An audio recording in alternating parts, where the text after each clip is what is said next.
ফুটবলের রাত কখনো রূপকথা লেখে, কখনো রেখে যায় অসংখ্য প্রশ্ন, কখনো শেষ বাঁশি বিজয়ের গান শোনায়, আবার কখনো সেই বাঁশি হয়ে ওঠে বিতর্কের প্রতিধ্বনি। তেমনই এক রাতের সাক্ষী হলো গোটা বিশ্ব, যেখানে হার জিতের গল্পকে ছাপিয়ে গেছে বাঁশির শব্দ আর বিতর্কের ঝড়। 2-0 গোলে এগিয়ে থেকেও 3-2 ব্যবধানে হেরে বিশ্বকাপ থেকে বিদায় নিয়েছে মিশর, কিন্তু ম্যাচ শেষে আলোচনায় নেই আর্জেন্টিনার কামব্যাক। পুরো ফুটবল বিশ্ব এখন সরব রেফারি ও ভিআরের বিতর্কিত সিদ্ধান্ত নিয়ে।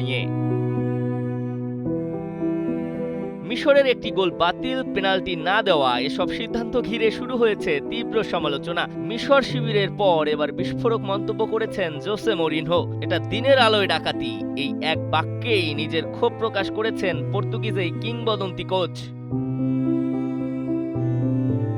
মরিনহোর দাবি, আর্জেন্টিনার সঙ্গে আপনি শুধু 11 জন ফুটবলারের বিপক্ষে খেলছেন না, খেলছেন রেফারির বাঁশি, ভিআরের সিদ্ধান্ত, এমনকি আগে থেকেই লেখা একটি চিত্রনাট্যের বিরুদ্ধে। ইংল্যান্ডের কিংবদন্তি অ্যালান শিয়ারারও প্রশ্ন তুলেছেন ভিআরের ধারাবাহিকতা নিয়ে। আর বিখ্যাত দাবাড়ু গ্যারি কাসপারভ অভিযোগ করেছেন, একই ধরনের ঘটনায় দুই দলের জন্য দুই রকম সিদ্ধান্ত নেওয়া হয়েছে।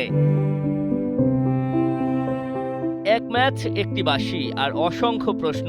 বিশ্বকাপের এই লড়াই শেষ হলেও রেফারির বিতর্কের বাঁশি এখনো থামেনি। ইতোমধ্যে সামাজিক যোগাযোগ মাধ্যমে ছড়িয়ে পড়েছে সেই বিতর্কিত মুহূর্তগুলোর ভিডিও। কেউ বলছে এটি নিছক রেফারিং এর ভুল, আবার অনেকেরই দাবি এমন সিদ্ধান্ত বিশ্বকাপের মতো আসরে কখনোই গ্রহণযোগ্য হতে পারে না। ফলে ম্যাচ শেষ হলেও বিতর্কের বাঁশি এখনো থামেনি। বিশ্বকাপের ইতিহাসে অনেক ম্যাচ শিরোপার জন্য স্মরণীয় হয়ে আছে, আবার কিছু ম্যাচ ইতিহাসে জায়গা করে নিয়েছে বিতর্কের কারণে। মিশর আর্জেন্টিনার লড়াইটিও কি সেই তালিকায় নাম লেখাতে যাচ্ছে?